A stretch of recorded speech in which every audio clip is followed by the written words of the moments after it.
know the rule. You catch Santa, you end up on the naughty list. But nobody told Tyler and Josh what happens when the thing coming down the chimney isn't human. It was supposed to be the ultimate prank, Operation Santa Trap. Motion sensors, night vision, 4K streaming directly to a server in the garage. They went to sleep waiting for a jolly fat man. They got the gift taker. 3:12 a.m., the motion trigger spikes. It didn't slide down, it unfolded. 7 feet tall, 90 pounds soaking wet. And the smell? Viewers described it as old pennies. It doesn't want the sugar, it wants the copper, the iron. It ignored the presents. It knew exactly where the boys were sleeping. Camera 3, the master bedroom. It doesn't take the kids. That would be too loud. It takes the hair, every single strand. Harvesting DNA, memories, or maybe just trophies. Tyler turned over, and for a second, the camera focused. It wasn't looking at Tyler. It heard the zoom lens. It knows you're watching, not just them, you. Lock your chimney.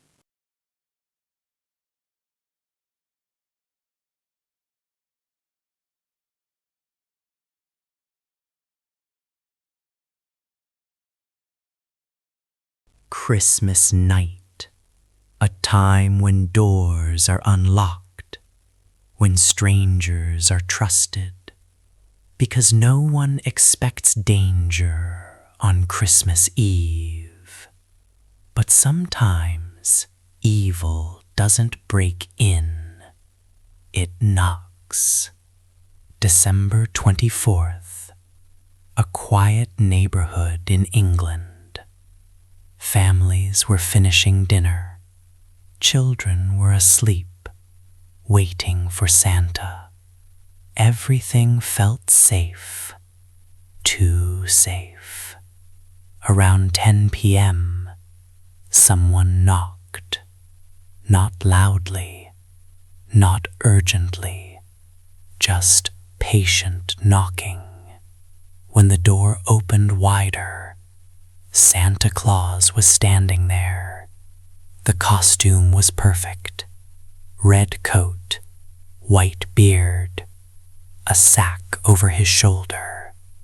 But witnesses later said the same thing. His eyes didn't smile. The moment the door opened wider, Santa stepped inside. A knife came out of the gift bag.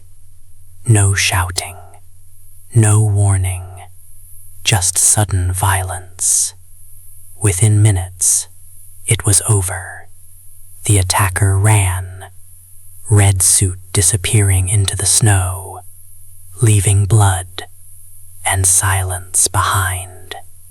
Police arrived to a scene of shock. Multiple victims injured. No robbery, no personal connection. Just one question. Why Santa? The attacker was later caught. A man with a history of trauma. He hated Christmas. Not the holiday itself, but what it represented. Happy families. Warm homes. Things he never had. Since that night, many families changed their habits. Doors stayed locked, and children were taught a lesson. Not everyone who wears a costume is who they pretend to be, especially on Christmas Eve. Christmas is supposed to be a time of joy, a night of family, laughter, and warmth.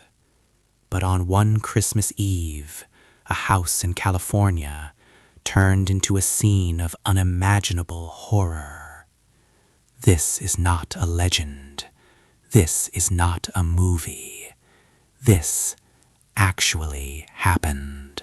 December 24th, 2008, Covina, California. The Ortega family was hosting a Christmas Eve party. Inside the house were relatives, friends, and children. Gifts were stacked beneath the tree. Laughter filled the room. No one suspected. This would be the last Christmas for many of them. At around 11:30 p.m., the doorbell rang. When someone opened the door, they saw Santa Claus, red suit, white beard, a bag full of gifts, but this was no Santa. Without a word, he pulled out a gun. The first shot was fired at point-blank range. Screams replaced laughter. Panic filled the house. The attacker threw a homemade device. It exploded into flames. Fire spread through the house within seconds. People ran blindly through smoke and heat, trying to escape a nightmare they couldn't understand. When the fire was finally controlled, the truth was revealed. 9 people were dead, including women and children. Christmas Eve had turned into a mass murder. The killer was identified as Bruce Pardo. He was recently divorced, broke, angry. While his ex-wife celebrated Christmas with family, he planned revenge. His Santa costume was not a joke. It was part of the plan. After the massacre, Bruce Pardo fled to his brother's house. Hours later, police found him dead. He had taken his own life. The red Santa suit, still covered in blood and ash. Christmas is a symbol of hope, but this story reminds us that evil doesn't take holidays. Sometimes, the scariest monsters wear the friendliest faces.